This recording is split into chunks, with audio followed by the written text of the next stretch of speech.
can all agree that there is a lot of YouTube videos on MBTI types, primarily on relationships, a lot on what this type thinks of that type, and so on. A lot of people that aren't even a particular type talking about a type. Very rarely are we seeing parents talk about raising a particular type. And as a parent of an INFP, I figured I would give some insight on it. Obviously, I'm a father. My INFP child is a girl, so I have a daughter. So I can speak on that. I can't speak on the perspective of raising an INFP boy. I can speak on the perspective of an INFP girl. Wouldn't it be fucking awesome if they gave us kids with like just a little itty bitty tattoo that told us what type they were? Because the reality is, you raise your child and you have no idea what type they are. I think that I don't even think I would have been able to guess my daughter's type until maybe 15, 16, but it was definitely tough. She's 23 now, and well, she'll be 23 in a couple months, and from here it's like very obvious. She's clear as day, all day, in every way INFP. But I think INFPs are a very varied type due to the FI. I say this often. I think INFPs are actually the most varied of all the types. There are definitely some consistent themes and sort of a thread that runs through them all. But they can be very, very, very different based on their value system. So I'll talk a little bit about her as a kid. Um, she never had social anxiety. I think if you know attachment styles between parents and children, I think she probably had a pretty secure attachment style based on her behavior. She was a funny kid, like super gregarious. Like 2, 3 years old, she would be in a store and she would like get a crowd gathered around her. It was kind of impressive. I remember we were in a pharmacy one time, and she was like standing by the checkouts, and she just starts out. She's like, "Ladies and gentlemen, boys and girls, the show is about to begin," and she would just go on with this storytelling. And I guess like that's pretty INFP, the internal dialogue and the storytelling, and it just wasn't very introvert like um, how social she was. She loved talking to people. And as she got older, in her mid teens, that probably faded a lot. There was quite some time where I sort of had the F and the P, but if somebody had told me she was a ESFP or an ENFP, I might have believed it because she went through that sort of censor phase in her younger teens or mid-teens, 14, 15, 13, where she was sort of trying to fit in with the other kids. And I think a lot of intuitives go through that.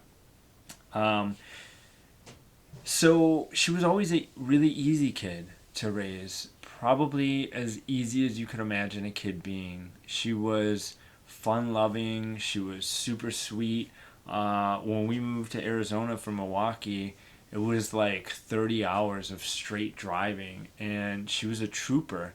In fact, the thing I remember most is we get to Arizona. It's 2 o'clock in the morning. She's a little 2 year old, and I'm like, "We're in Arizona," and me and her mom were super excited. And she gets out of the vehicle, and it's like 2 o'clock in the morning. We're in like the apartment complex, a parking lot that we were moving into, and she just starts crying. She just knew we were going to Arizona. She knew she was excited about it, and I think she probably thought it was like Disneyland or something, which was the fault of the parenting, but yeah, it was hilarious. So she was always, I mean, we didn't even need baby gates with her. If we just told her not to get into something, not to go down a room, she didn't. That was as easy of a first kid as you could ever imagine having, because she just didn't get in trouble. Now, when she was a little bit older, her mom is an ISFJ. Her mom tried to get her into cheerleading, tried to get her into Girl Scouts, tried to get her into dance, tried to get her into these different things that ISFJ would try to get their daughter into. She wasn't particularly interested. Um, she liked her books. She loved playing Freddy the Fish and her computer games. She liked chalk on the driveway. Um, she liked pretty. She liked that kind of stuff. Um, I I don't know. She and I do these videos on the fly, so they're sometimes really difficult for me because I'm trying to give you a good representation of something, but I want it to be really sincere, and so I want to be able to ponder things for a second, and so that's why they sometimes come across the way they do. But so I think I started to notice she had a little bit more of a morbid or darker side when she started hitting probably six. Think about this. Probably 6 or 7, five, 6, 7 in there. I bred snakes for a living for a long time. Snakes have always been a huge passion of mine, and as a result of having hundreds of snakes, I bred reptile or rodents to feed them. And she would sometimes be like, "Dad, can I play with one of the little fuzzy mice?" And so I would go get her a little little mouse, and she would play with it.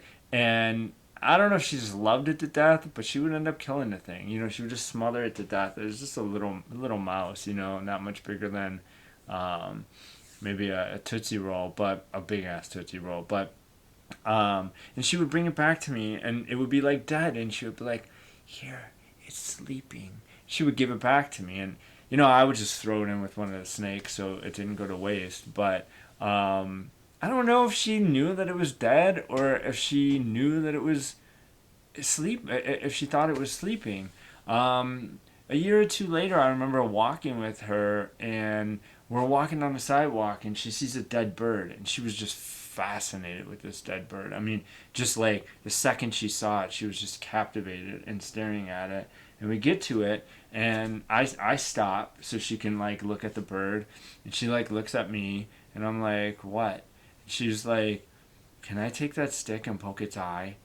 And it's funny, her mom probably would have been like, "Ew, gross, why would you want to do that? That's so weird." But having, obviously having been a intuitive kid, I knew that we sometimes had weird thoughts, and I would have been curious what came out. So I was like, "Yeah, go for it." And she was like happy as fuck to do it. Like, grab the little stick, poke the bird in the eye. I don't know what she got out of it. I don't know what she was curious about, but she was happy that she got to do it, and we went on with our walk. But she was always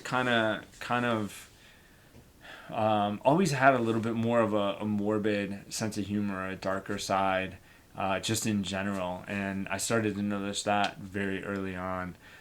Um, to keep this video under 15 minutes, I'll probably just kind of skip like a little bit forward some of the struggles I had as a parent. Um, I struggle with punishing her because she was almost immune. I'm not a big, I think there's a place for spanking for kids really young, like maybe at 2, 3 years old, a little smack on the butt kind of thing, but I'm not really a spanker. Um, so I am more like give the kids things, and then you have those things to take away, and so they have their thing, but then there's the threat of losing the thing, and that works with most kids. Didn't work with her. I mean, nothing worked with her. Actually, I remember one time she got in trouble. She did the same thing over again. She got in trouble, did the same thing over again, and I was like, "Listen, if you do it one more time, I'm shaving your head."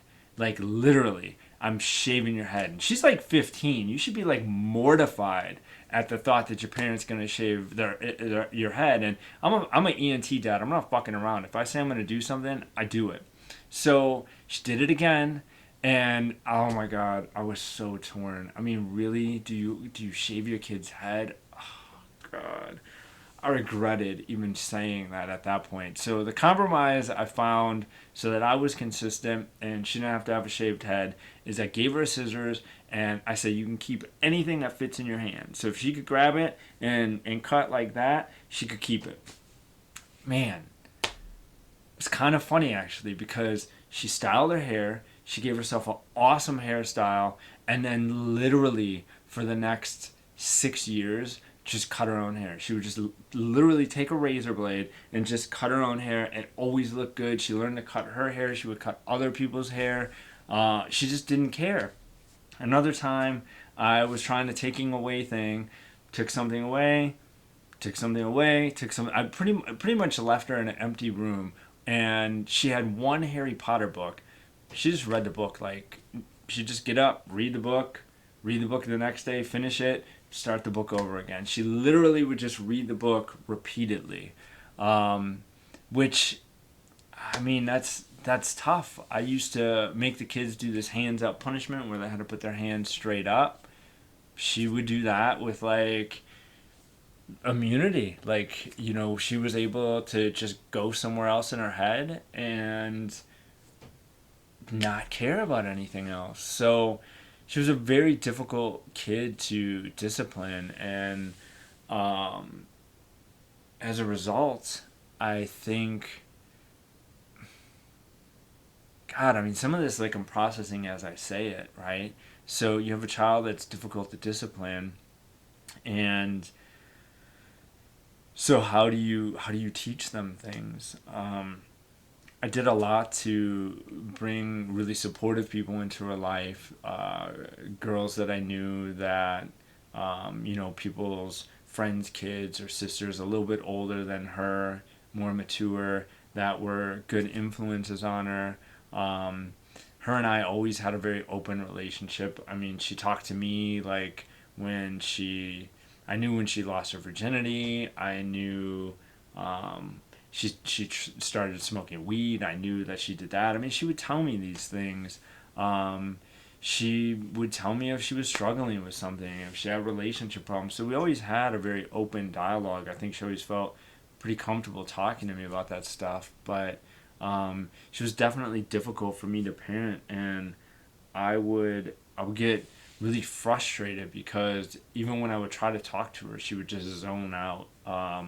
She wasn't great at a lot of the cleaning and stuff like an INFP would be. And as a kid, it was difficult because she'd be trying to make mac and cheese, and she would literally like have everything boiled, have everything ready, and be pouring the cheese. I remember one time this happened. She'd be pouring a little cheese stuff in there, and I was like, I called her, and she's like, "What?" And she literally kept pouring and just across the counter and back, and just then went about finishing her mac and cheese and didn't even notice that she did it.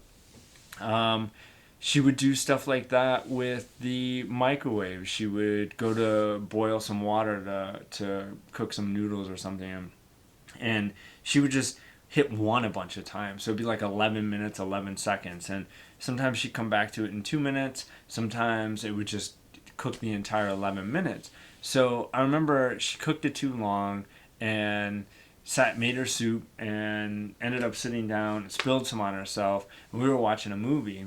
She's like, "Dad, can I have a Band-Aid?" And I'm like, yeah. I'll get one next time one of us gets up. She's like, "Okay." So it didn't say a word. It was just like, "Okay." So, you know, I'm thinking kid asked for a Band-Aid. They have a hangnail, right? She's already like 17 at this point. So about 10 minutes later, she's like, "Dad, can I have a Band-Aid?"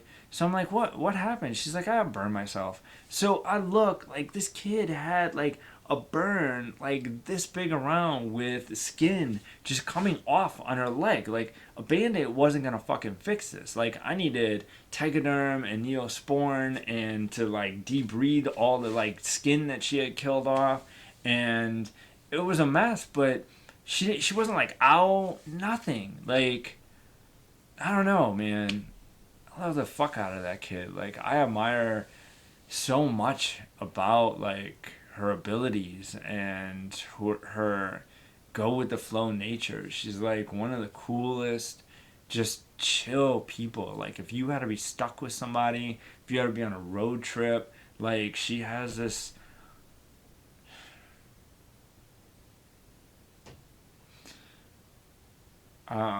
just like this undefeatable spirit about her that I really, really love and admire. Um,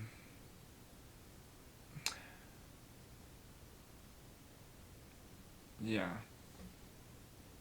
but um, I think it's like it's. I just think it's beautiful, and it's so different than me. You know, it's like being an ENTP dad.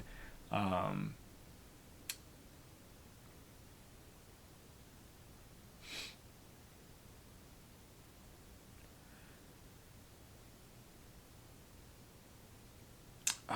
Being an ENTP dad, it is so different than me as a kid, and um, she's just so like non persnickety, and she cares about people a lot. And um, I remember I wanted something on my wall, um, uh, some food lions and a Buddha, and she like she's just so good with art. I just had like I gave her one of the wax pencils, and she just made this like art, like perfectly shaded, made this Buddha and like these perfect little um I don't know, you know, I admire it and I feel super protective of it because it's so outside of my wheelhouse. I could never do something like that. Um, and I think it's one of the reasons that I really don't believe that anybody is more intelligent than anybody else. I think we're all equally intelligent. I think society places a lot more value on some types of intellect and not enough on others. I think her artistic abilities, for example, um, are a reflection of her intellect. And you know, she like deals with a lot of the INFP issues, and those are really hard for me to watch as a parent because I just want to fix them for her, and I know that I can't, but it's really difficult for me to watch her struggle with some of the struggles that she has. Some to watch her try to figure out sort of the uh, some of the depression issues that a lot of INFPs go through. That's hard for me. It's hard for me um, to watch her sort of struggle with where does she belong in a world that doesn't necessarily value her skill set as much as they should. And thousands of years ago in a communal society of hunter gatherers, she would have had her place, and she would have been you know, I think a really strong figure in her community and a very important figure to kids and so on. But you know, in a day and age where there's more value given to money and material things or certain skill sets or more aggressive attitudes or whatever, it's I think it's more of a struggle for her. And I think I got myself a little off task there, so sorry. Hopefully I gave you a good picture um, of things. And if not, please feel free to ask any questions down below in the comments section. And if you have an ENFP kid, if you yeah, don't even try to type your kids, to be honest with you, just raise your fucking kids. Love the shit out of them, no matter what they are. Accept them unconditionally, and make sure they always know that they're unconditionally accepted. And when they get older, you'll figure it out. I mostly have my son typed. I have a youngest daughter that's like 16 now, and I don't know if I'm not sure on her even. I would say I could definitively type the FP, but again, I don't know if she's ENFP. Probably ENFP. She could be ENFJ. I would probably actually um, just go with the EN. F, and I'm not sure on the last, but they don't even type kids like professionally. They don't do the last letter until they're older. So anyway, like I said, any questions, feel free to ask.